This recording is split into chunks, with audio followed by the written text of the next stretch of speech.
Hello, everyone, and whether it's good morning, good afternoon, or good evening, thanks for joining us today. This Saturday night, in only 2 days, AEW will broadcast the third edition of the Full Gear pay-per-view from the Target Center in Minneapolis. As you may recall, Full Gear a year ago was held in front of a limited, socially distanced crowd at Daly's Place in Jacksonville, and it rocked nonetheless. So this Saturday, now in front of a full house at the Target Center, you can expect more of the same. In fact, Full Gear will mark one of the biggest shows of 2021 with 3 AEW championship belts on the line. Darby Allin also takes on MJF, CM Punk versus Eddie Kingston, Bryan Danielson versus Miro, a Minneapolis street fight, and other can't-miss matches. So with that, it is now my honor to introduce AEW CEO, GM, and Head of Creative, Tony Khan, who is here for the next 45 minutes or so to answer your questions. I'll turn it over to Tony now for some opening thoughts, and then we'll open the lines for your questions. Tony? Hey everyone. I really look forward to your questions, and I don't want to take up too much of the time so everyone can get them in. I'm very much looking forward to the pay-per-view this weekend, and thank you all for participating in this call and helping us spread the word about AEW and Full Gear. Fantastic. Well, thanks, Tony. So here we go. We're going to start with Chris Mueller from Bleacher Report, and then after Chris, on the on-deck circle will be John Alba from Ad Free Shows. So, Chris, the floor is yours. Thanks. Hey, Tony. So with Full Gear coming up, we've got a big card here with 10 matches, and previous pay-per-views have been similar length. I was just wondering if that is sort of like the ideal length that you've kind of picked for AEW pay-per-views, or do you ever see that being shortened or expanded for different events in the future? Well, it's a great question, Chris. For the big four AEW pay-per-views, I think we found a great length that works very well for us. We've had really, really great reviews for the pay-per-views we've done, and particularly the All Out pay-per-view, our most recent show, is the best feedback we've ever had on anything we've ever done, any show, and it's the most revenue we've ever brought in from a pay-per-view, and I think it was also the best the fans or the critics have ever received any of the shows. So I really like the format and length of the shows, the 4-hour main card plus the buy-in with a pre-show match or two. So yeah, I think it's a good length of card, and we really found something that works for us very well. Thanks, Tony. Thanks, Chris. Okay, as promised, John Alba from Ad Free Sports is next. And after that, I'm going to read a write-in question from Jonathan Hood of ESPN Chicago. So, John? Jim, thank you. And Tony, thank you for your time, as always. I'd like to ask about Hangman Page, someone who we saw at the introductory press conference for AEW back in the beginning of 2019. He was positioned to be a big star out of that gate, and yet here we are now, more than 2 years later, seemingly ready for what could be a crowning moment. What would you like to say about his journey over the course of that time and how he's grown as a performer, and why is now the right time for him to face Kenny Omega on this stage? Well, it's a great question, John. We talked about homemade stars before in AEW, and this is the epitome of the homemade star. Hangman Page was a young wrestler when he joined AEW, who a lot of the hardcore wrestling fans knew, but he hadn't had a lot of experience wrestling on national television, and he's really blossomed under the eyes of the fans and the people who've been watching AEW from the beginning. And we've been really blessed to have a great audience that stuck with us from when we first launched Dynamite in 2019. And there's all these fans that have seen Hangman grow. He actually got the very first shot at the AEW title. He and Chris Jericho, Hangman and Chris Jericho, wrestled in the first ever All Out main event. They had a great match. And then we've seen Hangman grow so much as a wrestler from when he debuted. Obviously, we, had big plans for him. I thought really highly of him since he first came in, and have always believed he's a top wrestler. Now here he is again, getting another opportunity at the championship, and it's a very different company, and it's a very different situation. There's so much history between Kenny and Hangman. They had a great partnership. It was something I felt really strongly about from the beginning of AEW, that I really believed in Kenny and Hangman together as a team and what we could build from it. And here we are, and we're still it's still, bearing the fruits of our labor. So I really have always believed in Hangman Page, and I've also really believed in Kenny Omega, and that there's something special between the two of them at first as a tag team. On our third ever Dynamite in Philadelphia, we did a match. It was Kenny Omega and Hangman Page versus Jon Moxley and Pac, and that was the first time Kenny Omega and Hangman Page had ever teamed. And I liked it a lot. The match did a really good number, and they kept teaming. And there was so much story. I mean, they had so much chemistry, and then they had this amazing match against the Young Bucks at Revolution, and we just saw they had an amazing chemistry as a tag team. Yet there was something between them where you could immediately tell that someday it was going to be an amazing rivalry between Kenny Omega and Hangman Page. And then they had an amazing match at Full Gear last year, and as Jim said in the introduction to the call, Full Gear last year was held at Daly's Place in front of a physically distanced, limited crowd. But at the time, there was nothing like it in North American pro wrestling. There were about 1,300 fans at Daly's Place at about 25% capacity, outdoors, socially distanced. So we did those shows, as you've all heard me say many times. It was like a drive-in movie where each group of fans had their own pod, and they had their own seating section outdoors. And we found a way to bring outdoor wrestling and live wrestling back. And it was the only place on TV worldwide, really, where the fans could see that kind of wrestling with the fans cheering and going crazy. And what a match it was at Full Gear. Kenny Omega and Hangman Page last year in the finals of the Eliminator tournament to get a shot at the world title. And then from there, Kenny Omega won the world title, and he's closing in on 1 year as the world champion. He is our longest reigning champion, and the company has grown and evolved so much with Kenny as the champion, and he's had so many classic matches already in this run, and I'm very excited for their match. And I think for Hangman Page, it's hard to talk about the story of Hangman Page in AEW without talking about also the story of Kenny Omega. And that's one of the reasons why this Kenny Omega versus Hangman Page match is one of the most anticipated matches, I think, ever in AEW. The character of Hangman Page, I think the fans have grown to love him more. On January 1st, 2020, we saw kind of a more vulnerable side of the Hangman character for the first time. To be honest, on BTE, I watch the BTE show, and the guys do great work on it, and they come up with really funny stuff. And a lot of times, if I see something on BTE that I really like, I'll say I want to use it on Dynamite. And a great example more recently of that is the John Silver, Adam Cole stuff. I saw that on BTE. I thought it was great, and I was getting over it. I wanted to use it. And really, John Silver himself, a year ago, I saw John Silver doing all this stuff on BTE, and it was like, hey, like, you're doing all this amazing stuff on BTE. I think, I think you should be doing this on Dynamite. I'm very impressed. And, really cut back to 2019, a year earlier, I had seen Hangman Page drinking on BTE and doing a character. And I thought his acting was great, and I thought the character was great, and it showed a more vulnerable side of the Hangman and made him, I thought, really a flawed hero in many ways. And I think it has made him connect more with the audience, and I think it's worked really well, and it was a big part of the story. And then people were, ready to see him come back from the lowest lows and get some redemption. But it's a great story because there's something in front of him, an obstacle that certainly he's never conquered and nobody's been able to conquer. So I think everybody's really looking forward to seeing what's going to happen at the pay-per-view between Kenny and Hangman.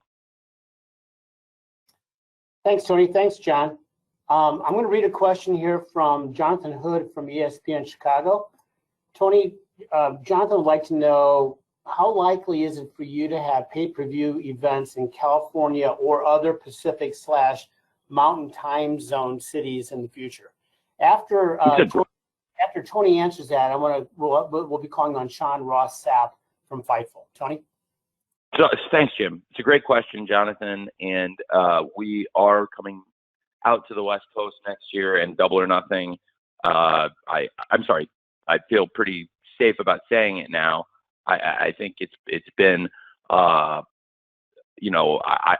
it's been difficult not being able to travel as much as we would have liked. And right now in 2021, we're making up a lot of dates that were shows we had scheduled in 2020 and had never done. Like in April 2020, our whole slate got canceled at the beginning of the pandemic outbreak, and it was a run of shows we had of Milwaukee, St. Louis, Boston, Philadelphia, and Houston, and all 5 of those shows we just did very recently here in the past couple months.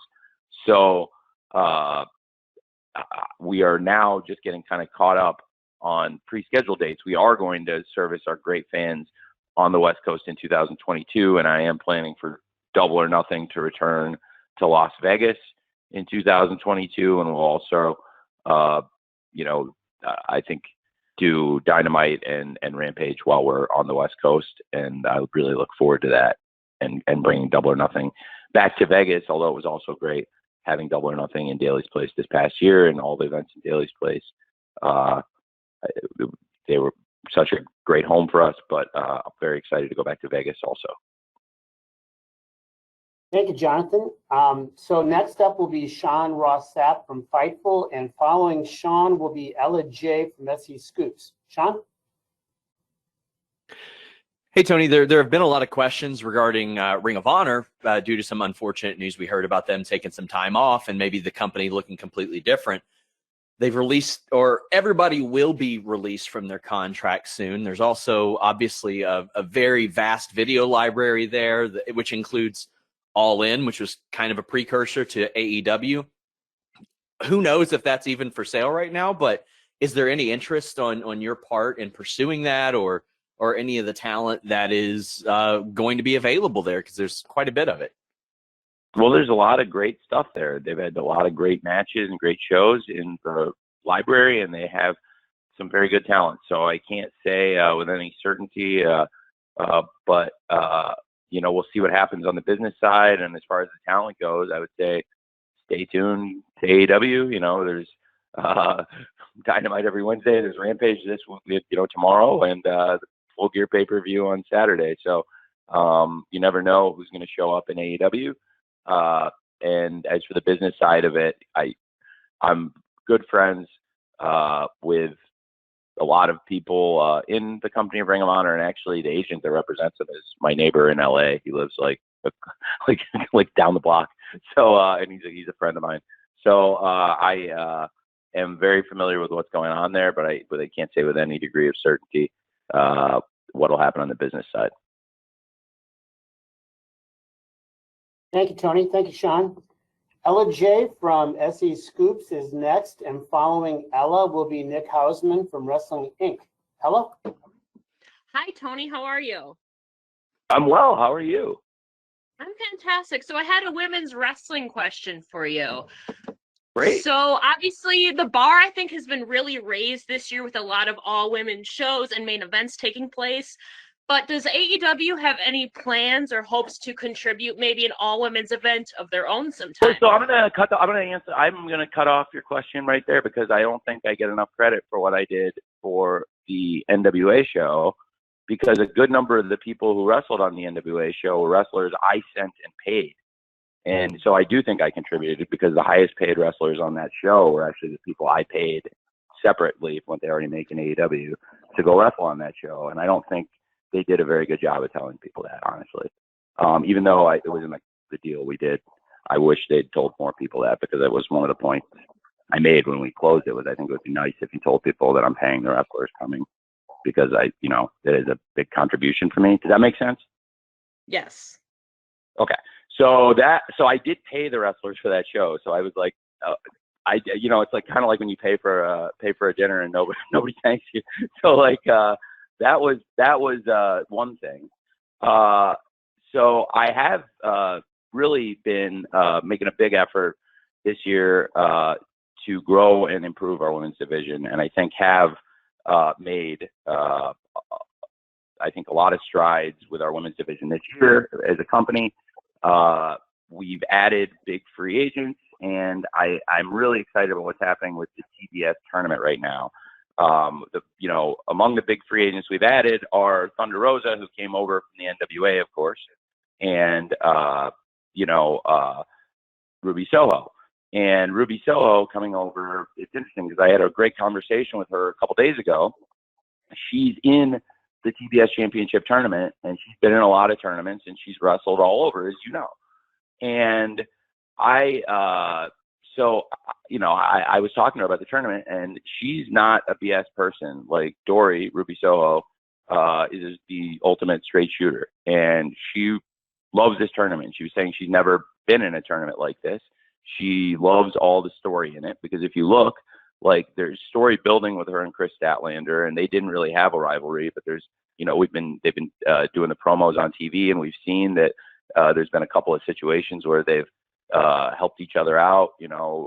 Chris had Ruby's back, and then now they're even, and Ruby doesn't owe her anything anymore. And really, I'm excited very much for Jade versus Red Velvet. I'm very excited for Sheeta versus Nyla Rose. And of course, we've seen a lot of great build, including last night's Dynamite, towards Thunder Rosa versus Jamie Hayter. So I have been and am trying to actively make big strides in women's wrestling. And as far as a lot of the stuff that has been happening in the all-women shows that are happening other places, I actually have made great contributions, including financial contributions, which I think they could have done a better job of telling people about, honestly, if that makes sense. Thanks, Tony. Yes, Thanks. makes sense. Thank you. So next up is Nick Houseman from Wrestling Inc. And thereafter, I will have a write-in question from Sebastian Diaz from Over the Top Rope Wrestling in Chile. So, Nick, you're up.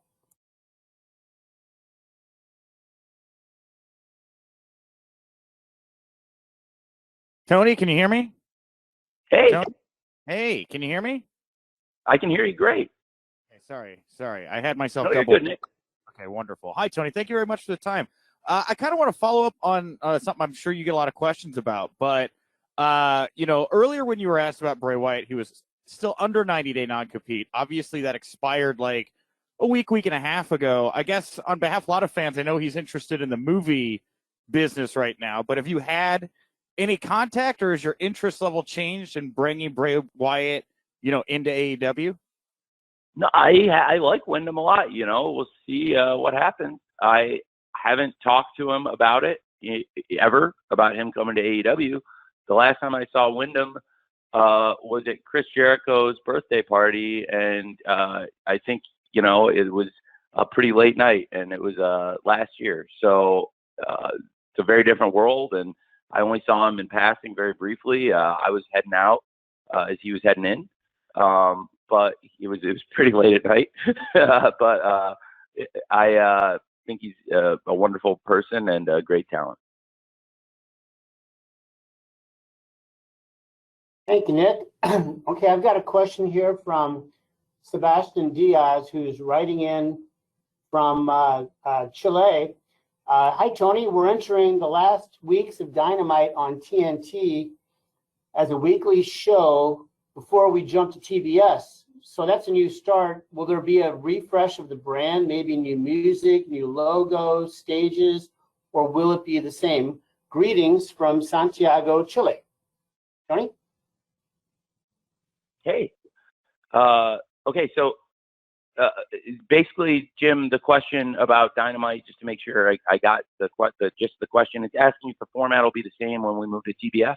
Yeah, format, look, staging, the lighting, the music, will be a different look on TBS, or are we going to pretty much go from the TNT look into TBS? Well, it's a great question. Okay, so now I understand. That is a great question, and it's a few questions in one. The great wrestling and the great wrestlers and what people love about Dynamite, for the most part, I think that's all going to be the same. But the look of the show, we may do some tweaks and in presentation, and it'll be fun. And we'll do our best. And if you don't like it, then we'll go back to what we had. But I think we're gonna look at the presentation of the show going into TBS. But the wrestling, the wrestlers, all the stuff you love about the show, for the most part, I think will be the same. And hey, if I mess with the look of the show and you don't like it, I can always go back. So I think that's a great question. But I'm also very excited about the move to TBS and all the great things that'll happen with that, which will be great for us. It's great to be back on Wednesday night now. we were on this amazing run on Wednesday nights, and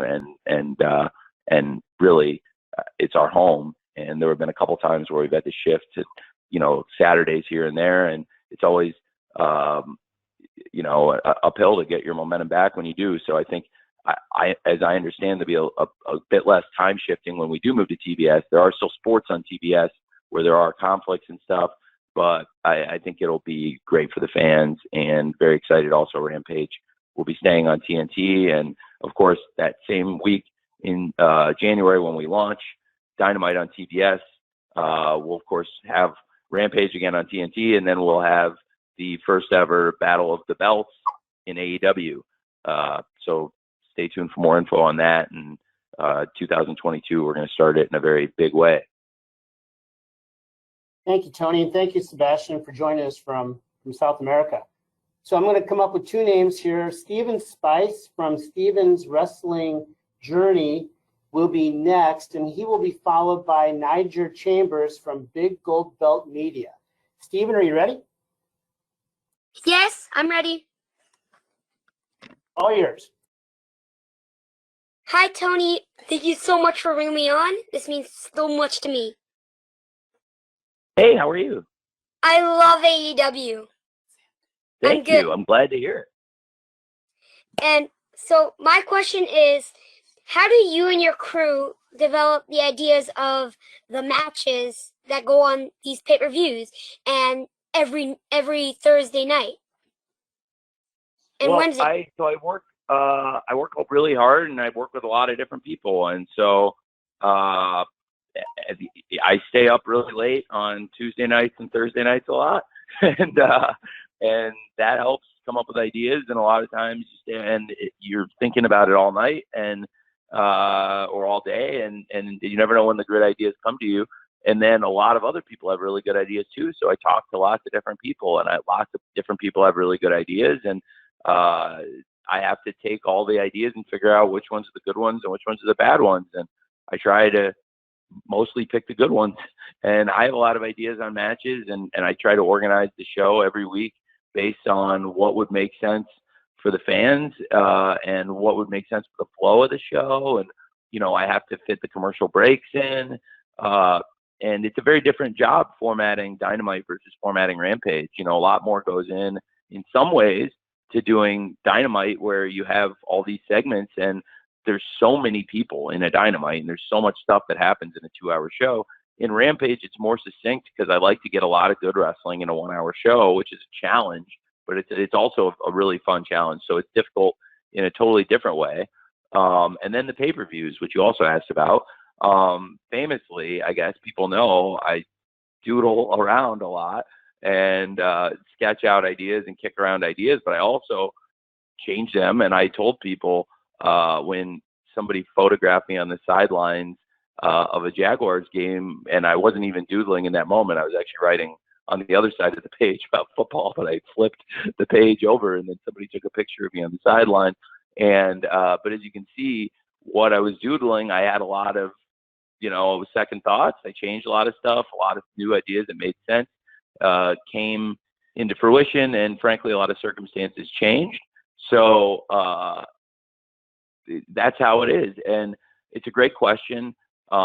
And sometimes you have a week to think about it, and there's other times, like in the pandemic, where somebody isn't able to come to work, or they have symptoms, or you're waiting for them to get a test back, or you don't want to take a chance, or there's travel. There were a ton of travel issues, and at the beginning of the pandemic, the bigger issue was, a lot of people weren't really comfortable traveling, which I totally understood, and it told everybody. I think, as Tony Schiavone reiterated this week, told everybody at the beginning of the pandemic, everybody can stay home if they want. We're just going to run with volunteers to keep the show going, because the show is what the money I bring in, which I use to pay everybody. And so with the volunteer crew, there was about 29% of the people. I booked the shows very quickly to make sure we had great shows to keep the show on the air, but there were also a lot of really great matches in that time, and memorable moments, like when Sheeta versus Britt, that great match they had where Britt got her nose broken, or so many great matches in the inaugural TNT title tournament, and that's where we held that. And even Orange Cassidy made his TV wrestling debut in that moment. I didn't have a lot of choices. I mean, it was and for all things considered at that point, I did a good number. So I really am very fortunate to have a lot of really smart people who come up with great ideas that I work with, and it's a fun job being able to come up with my own ideas and then sort through the ideas of a lot of really smart people and try to put together a wrestling show that's like about as fun a job as there is. Thanks, Tony. Thanks, Stephen. Next is Niger Chambers from Big Gold Belt Media. Following Niger will be Russ Weekland from Hollywood Life. Niger, you're up. Hey, how's it going, Tony? Very well. Thanks, man. Good. Last night a video kind of went viral on social media after the conclusion of Dynamite, where we see you, Ruby Soho, CM Punk, and Cody Rhodes invite a fan into the ring as he celebrates being cancer-free, which is a very special moment. Really touched me. I thought it was one of the best things I've seen on social media in a while. Could you talk a little bit about how does moments like that happen? How do you connect with the fans and be able to have that type of connection and outreach in such a quick moment to make these moments happen? Well, I love booking when it's fun stuff like that and you're not worrying about booking for ratings. So that's like the fun side of booking. So I was in Gorilla, and during a commercial break, we were doing the thing where it was Pac versus Dax, and we were in commercial before the main event match, and then we had the contract signing for Kenny versus Hangman after that. And I was by Cody, and I had planned for Punk to go out because the crowd hadn't gotten to see Punk yet, and I wanted to make sure he interacted with the crowd because he was on the show fighting backstage with Eddie, but the crowd hadn't heard from him and seen him, and I know it would mean a lot to a lot of the people for him to come out and be there. So I had mentioned to Cody I was going to go out with Punk, and Cody had said that he'd heard, and Cody does such a great job of community outreach, and he works with a bunch of great people, including the captain Sean Dean and Thunder Rosa and other people in AEW, including Amanda Huber, and they found a fan who they said was cancer free, and that was really cool.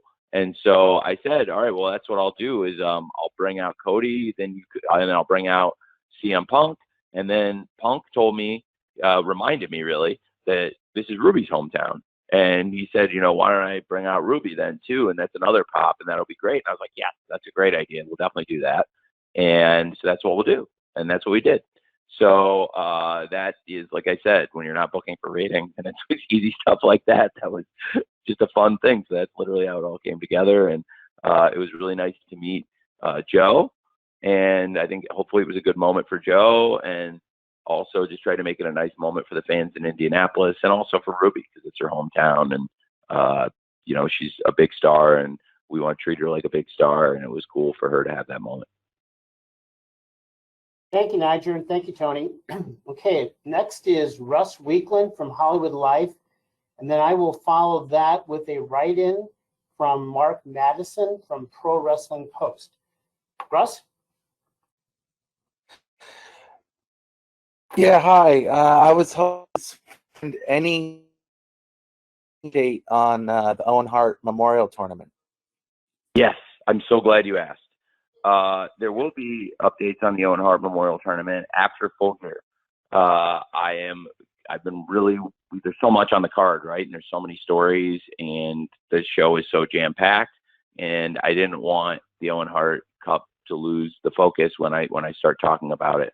But the Owen is going to be a big prize in AEW, and I'll have some interesting announcements about it. One thing I will say right now, you know what? I'm going to save it. I'll save it till after Full Gear. You guys will get more announcements on the Owen Hart Cup. I think I'll save it for Dynamite or Rampage after the pay-per-view. But stay tuned on that one. I will give more updates on the Owen Hart, and I have something fun I think everyone will really enjoy. Thank you, Tony. Stay tuned, Russ. So Next, I'm going to read you a question, Tony, from Mark Madison of Pro Wrestling Post, and then after Tony answers that, next up will be Stephanie Chase from Digital Spy. Here's the question from Mark, Tony. With Eddie Kingston's recent Players Tribune article in which he poured his heart out, could you see back when he initially joined AEW what his contribution to AEW and to the locker room would be eventually, a year from now? And did you foresee the kind of person that you would have, in Eddie Kingston at AEW? Yes, pretty quickly. I connected with Eddie Kingston immediately.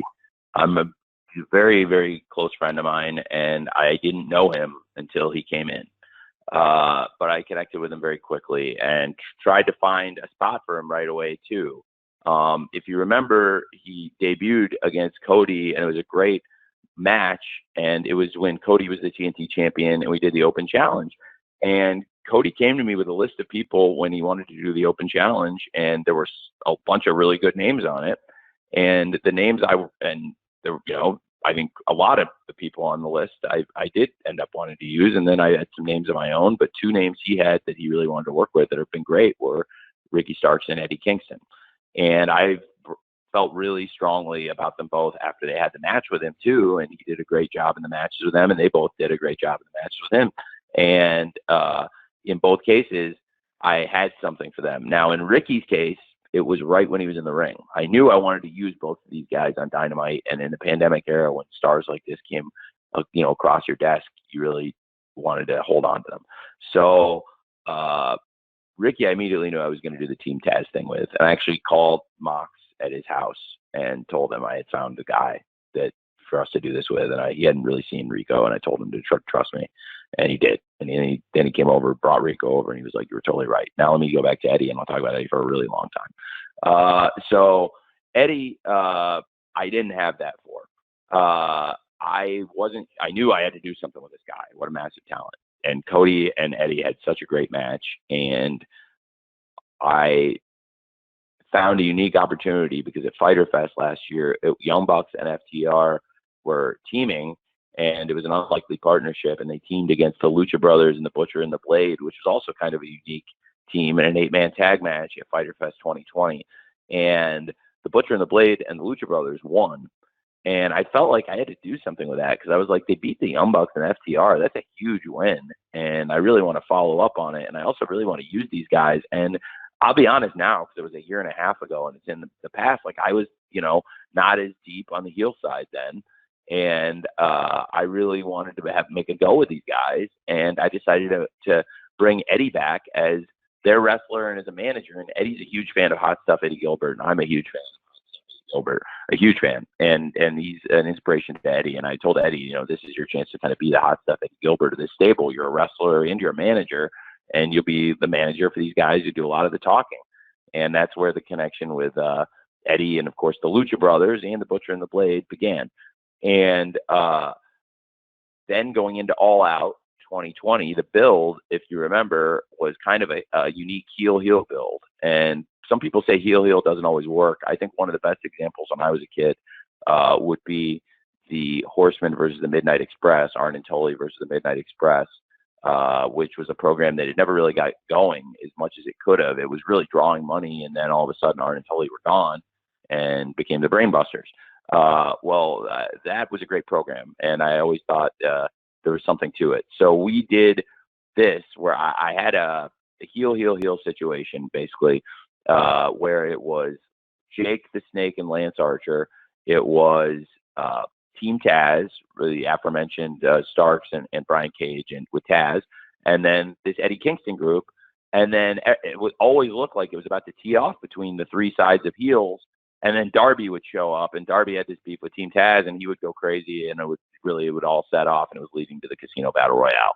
Well, I felt really strong, and Eddie had just gotten to the company, and I had the last two guys out there be Lance Archer and Eddie Kingston, and it was this disputed finish in the end, which wasn't even exactly the way Eddie went through the ropes, wasn't even exactly how we originally laid it out, but it actually worked out even better. And I had earmarked Eddie to wrestle Jon Moxley, and that's why I wanted him to be out there and be him and Lance to be the last two guys, because they were the two guys I saw as great opponents for John.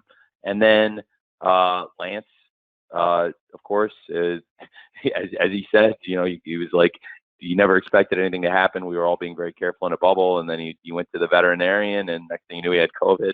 And it worked out well because Lance and John Moxley eventually got to do their matches, and that built a great rivalry, including the Texas Death Match. But in the moment, it was Eddie's time, and Eddie had this great match with John Moxley, and it really built something great. And then they had a real rivalry, and we were able to do,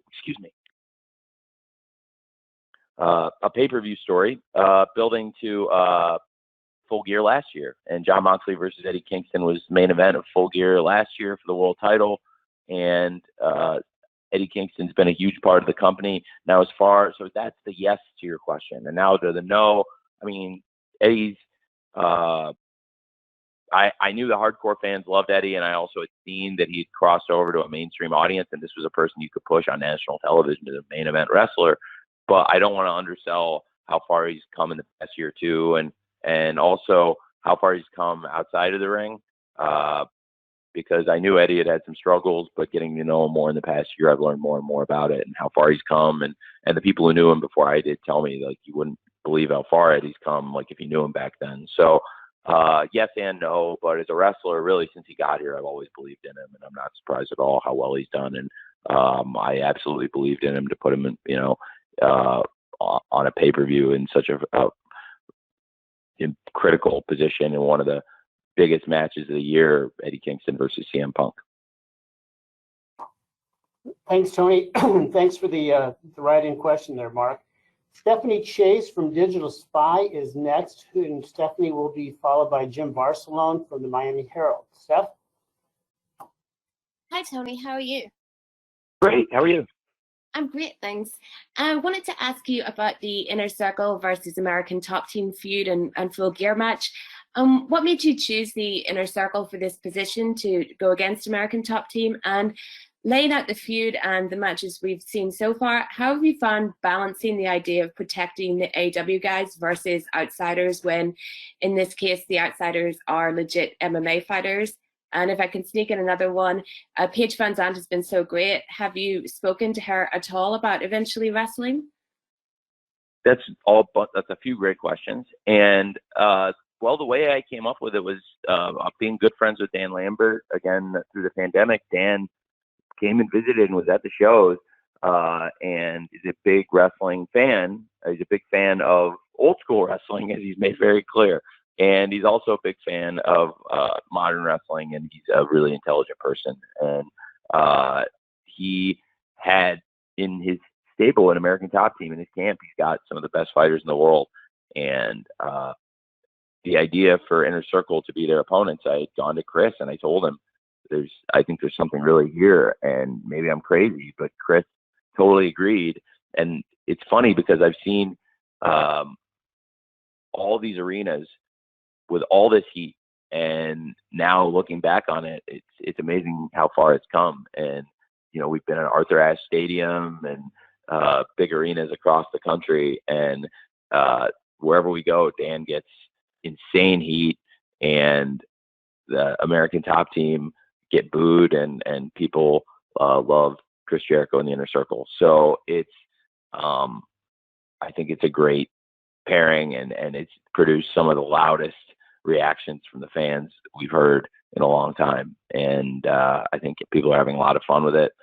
It's a cool rivalry. It's gotten us a lot of mainstream buzz, which I also expected going into it, because when you have things like Jorge Masvidal throwing the flying knee at Chris Jericho, that is going to get picked up. And in that case, it got picked up almost every outlet.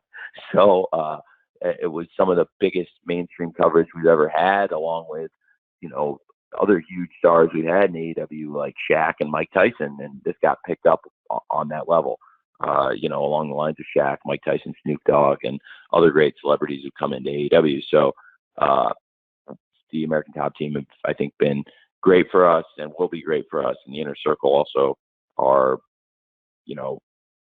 since the beginning of AEW, steadfast parts of the show, and really very excited for the Minnesota Street Fight. And Paige Van Zandt, what a great talent. I'm a huge fan, and I really like Paige. Paige and Austin, and have been here a lot, and I would love for them to keep coming and for Paige to do more. Absolutely, I think she's tremendous. Thank you, Stephanie. Next up will be Jimbarcelona from the Miami Herald. And Jim will be followed by Bill Pritchard from WrestleZone. Jim, you're up. I'm muted. Oh, thank you so much. Wanted to address the dark tapings at Universal Studios and your thoughts of how things have been going there with that, the crowds, just the whole setup there. And is the plan moving forward to just continue doing it from Universal when you can, going into the next year?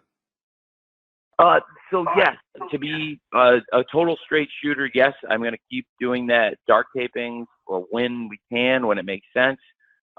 When we've done live rampages, as many of you know, in the wrestling media, we've also taped dark there and done elevation at Dynamite, which is what we did this week.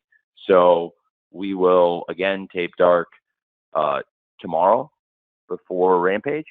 So I am expecting that to continue to kind of be the cadence, and we can look forward to more dark tapings at Universal. The fans have really enjoyed them, and I've had a lot of fun at them too. If, any of you who've been at them, I think they've been really fun shows, and a lot of the big stars have been very generous with their time too. So it's a fun thing we've been doing. Thank you, Tony. Thank you, Jim. Bill Pritchard from WrestleZone is next, and Bill will be followed by Samantha Shipman from Daily DDT. Bill? Hey, Tony, how are you? Hey, Bill. Great. How's it going, man? Not too bad. Thanks for taking the time for this. I actually wanted to ask about Lio Rush. He made his in-ring return this week, and just wanted to get your thoughts on... Oh, happy birthday. Just wanted to get your thoughts on how that's going, if there's any plans to, keep them as a dedicated tag team, or if it's really just feeling things out right now and use them as best as you I think it's a story that is developing between Lio and Dante. So without saying too much, I don't think you or anybody wants me to probably say where exactly they're going. But I really have enjoyed it, and I've had a lot of people come up and enjoy it, and it's something that I felt really strongly about. And I haven't made it a secret that I really like Lio, and I think he's a tremendous talent, and I think he's benefited from the coaching that I've given him, and he's gotten great coaching from others. I think Sanjay did a great job on that match last night, coaching with them, and Sanjay and I work real close with Lio and Dante and with Seidel and Moriarty. So I am a huge fan of Lio Rush, and I really think he's got a lot. Like I said, it's his birthday. Happy birthday, Lio.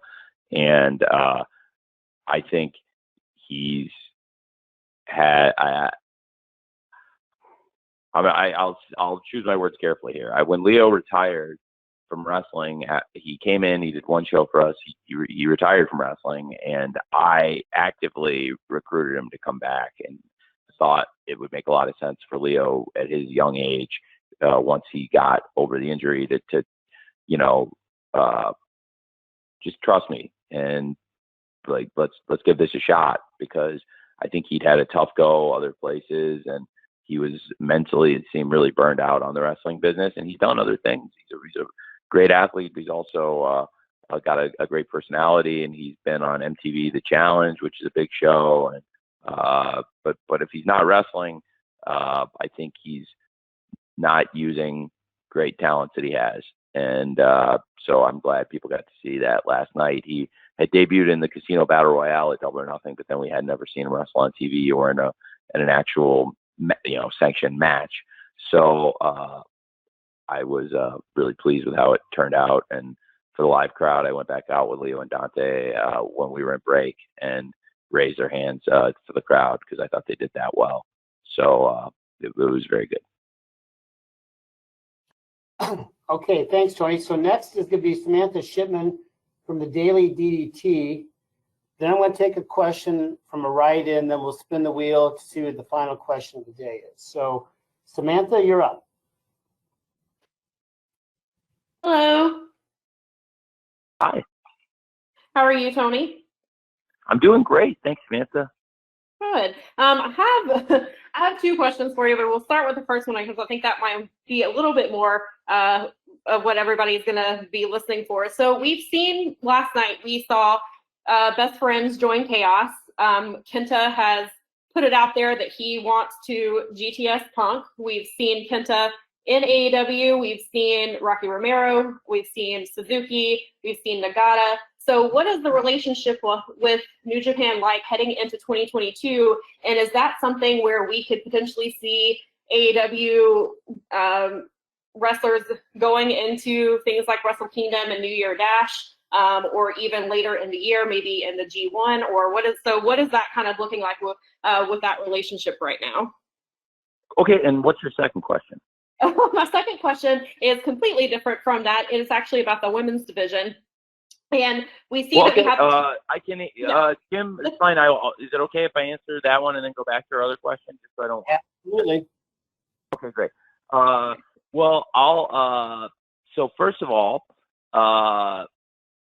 okay, it's a great relationship. I really enjoy working with New Japan. It's changed a lot since AEW started, because when AEW first started off, I think they were pretty pissed off with me. And then as wrestling went on, I think they saw that like I wasn't really trying to stop them from doing anything, and I actually made a lot of friendly gestures along the way. Like Chris Jericho, I was very open about Chris Jericho working in New Japan, and then when he was wrestling at the Tokyo Dome in January 2020, I even cleared the stipulation which we put together. You know, Chris basically was the go-between between me and them at that point, that we would have it effectively be an AEW title eliminator match with Tanahashi versus Jericho, not unlike some of the matches we do in Dynamite, where it's, hey, if you beat the champ, you get a shot at the title. And that's what we said. You know, if he beat Chris, he could come to AEW and get a shot at our title. So it added a lot of interest, I think, to their show in that match, and that was great. And also, I had been pretty open about Jon Moxley wrestling there, and I cleared dates time after time for John to work there. And so I think they saw this was a good relationship, and I have a good reputation for being an honest person. So even though I kind of came out of left field and I was a new player in the game, I think I raised their antenna early and made them pretty nervous. And then the more I built a reputation in the sport, I think they wanted to work with me. And so now I talk to them on a regular basis, and we put matches together, and wrestlers from AEW go there. And as you said, I mean, you said it yourself in the question, I don't have to name all the different people that have come through from New Japan to AEW, but you've given a good list to start with of a number of people. And there's more, I think, in there, and there's probably more to come. So there's a lot of things we can do. And I'm a fan of a lot of their stuff. I was really pleased how many fans loved the Roppongi Vice theme last night, because I felt really strongly they should come out to the Roppongi Vice theme. I thought it would, for the fans that do like both shows and have watched both shows, you know, people remember the Trent and Rocky team. So if Orange and Rocky are coming out, it makes a lot of sense. Plus, I mean, it doesn't hurt in terms of building anticipation for Trent to come back, which I'm looking forward to. I'm a big Trent fan. And look, with New Japan, it's a good relationship. And that's why I was so amused when the story of the day on a weekend in the summer, this past summer, was this story that kept getting buzzed, that clearly was getting signal boosted by some PR person, that New Japan would work with WWE, which was comical to me, because I was doing all this stuff with New Japan. I had all these plans with New Japan, and I knew Nagata was going to be coming to Dynamite, and we were doing this stuff with Kenta and had other plans in the future. And this was before we had even worked out Suzuki coming in. And I'm not sure if you mentioned Kojima, I didn't hear it, but you might have. But Kojima is another great wrestler who's come in and wrestled on pay-per-view for us at All Out, had a great match with Mox. So I've really liked working with them, and I had this close relationship with them. And that's why I was like close to a live show, and I thought it would be a fun promo to cut to get some buzz on the show, talking about the fact that we have the partnership with New Japan, and I've been reading all these stories that New Japan and WWE are about to start this deal, and if that's the case, it's news to me because I had just reunited Roppongi Vice on Elevation, and Nagata was going to be coming in, and we had all these plans with the U.S. title with Mox, and I knew that we had talked about what I was setting up with Mox versus Lance for the Texas Death Match, which was going to lead to Lance versus Tanahashi for them. So we've been working together pretty close. So I asked them if they wanted me to do this promo because I thought it would be good buzz for New Japan and AEW, and they thought it was hilarious. So that's how that happened. So yeah, it's a great relationship. I really like working with them, and they have a great history, and a lot of our wrestlers have great history there, and they also have a lot of great wrestlers of their own. So it's a great thing we have going.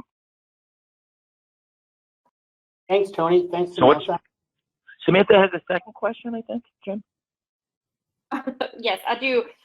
So thank you, first of all, for the very thorough response to that question. That definitely answered a lot of questions. So my other question is about the AEW women's division and how much it's grown. And we see, obviously, the TBS championship we're about to crown a winner very soon. So will you be treating the TBS title on the same level as the AEW women's champion? I think you should think of the TNT championship and the TBS championship as sibling championships. Okay, that's where I was going. So it is. I mean, I think the TNT championship is one of the most important championships in wrestling, and it's been defended in huge matches. And at times, I mean, we've done massive ratings, and some of the biggest ratings we've ever done on Dynamite are for TNT title matches. And you can look back. We've had some monster ratings for things like Brody Lee versus Dustin Rhodes for the TNT title right after All Out 2020. Cody and Brody in the dog collar match did a great number, and Darby versus Brian Cage did a really good number, and Darby versus Matt Hardy, Falls Count Anywhere for the TNT title is one of the biggest numbers we've ever done. So I think the TNT title has a great history, done some really big numbers, and then our women's championship, again, Dr. Britt Baker's great champion. Whoever wins the TBS championship, I think we have a number one contender, Ty Conti now, that's in line, to me, to wrestle for the world title. So the way I did the TBS championship bracket was, okay, let's take the top five, and you had number 2, 3, 4, 5. So you had, Jade Cargill, Thunder Rosa, Nyla Rose, and Chris Statlander. I gave them what we would do in like seeding in the NFL or in a lot of sports tournaments. You would take the top seeds and give them a bye. So as we were building, Ty Conti, I think, is, by the way, we're talking about our women's division. It's not on the subject of the TBS championship because Ty Conti's wrestling for the world title. But I have to say, Ty Conti is one of the most improved wrestlers in the world. And I always thought she was a great prospect. And for years, I really admired her. She's one of the people I was really shocked we were able to hire because it was somebody that I was surprised got let go. And when she got fired, I wanted to snap her up very quickly. I was a big fan of Ty Conti.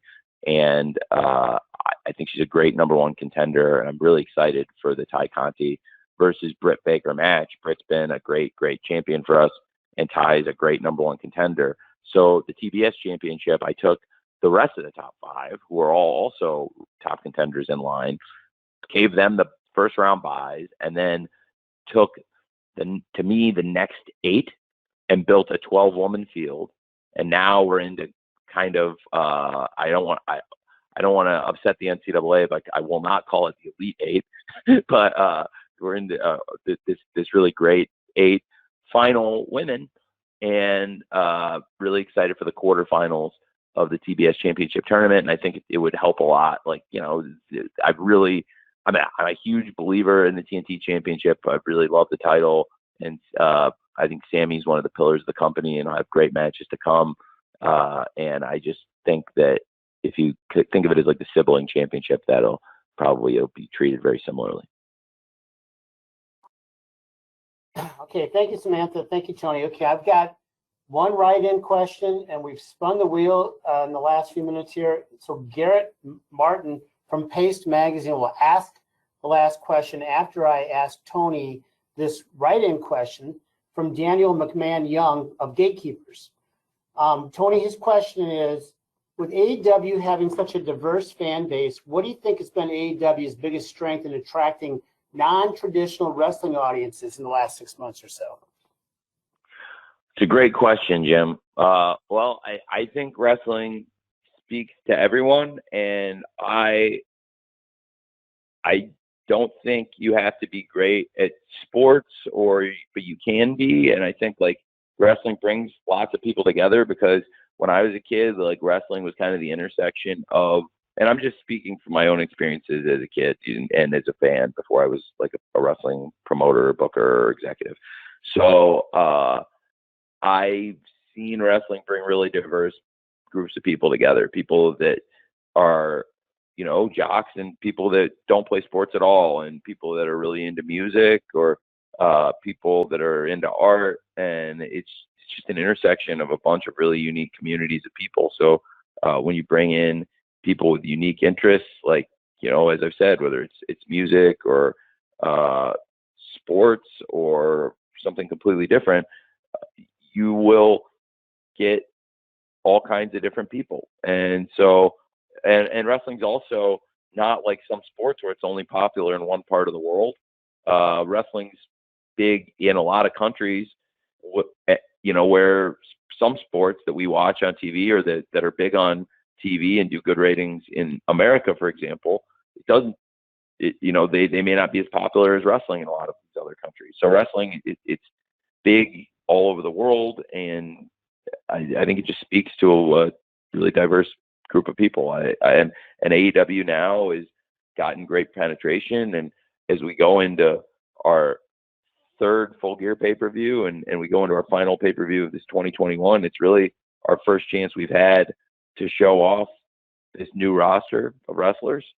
And I'm very excited about it, because we have all these big stars we signed, you know, CM Punk, Adam Cole, Bryan Danielson, Ruby Soho, and many others in the company, and the company's really grown, and I'm really just very excited, because coming out of Full Gear, I think people will see more so than ever, you know, looking back at where we were a year ago, how far the company's grown.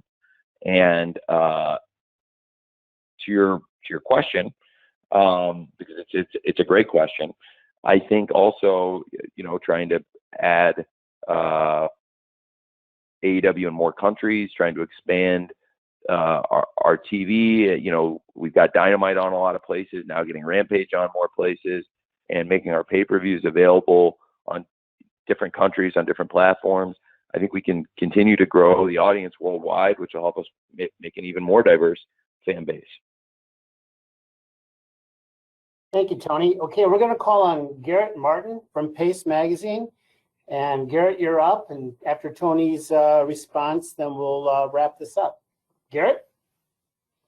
Cool. Hey, Tony. Thanks for talking. So let's circle back to Full Gear for this last question.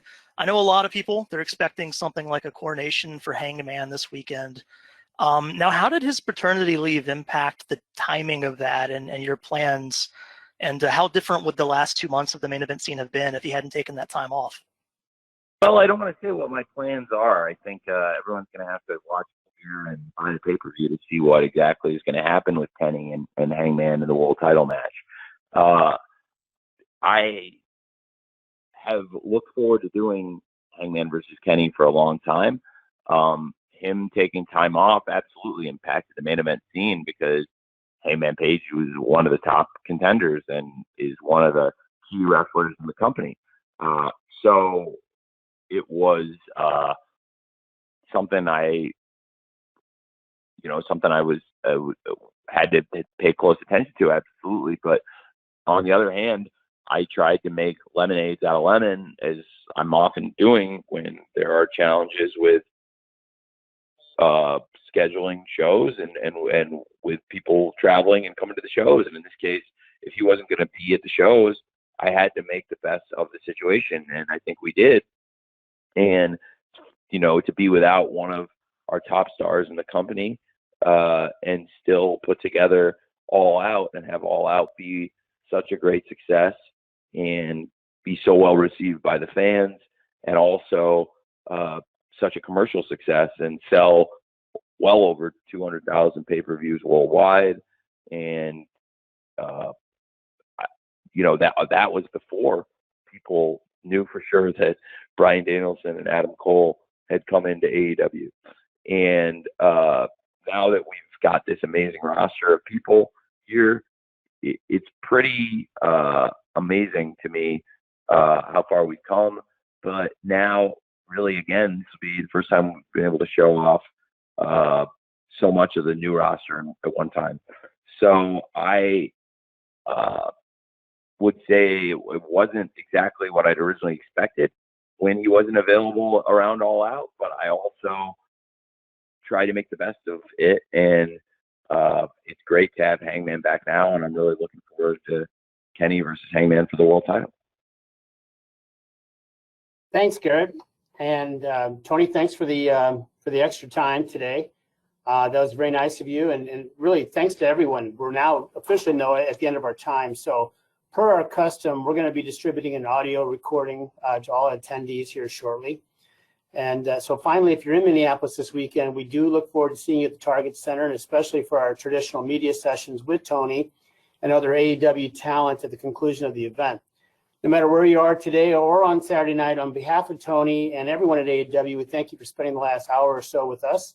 We, as always, do not take your interest for granted and appreciate all you do. So we look forward to joining us Full Gear on Saturday night. Best wishes, everyone. Thanks, Tony. Thank you. See you guys. Thank you very much.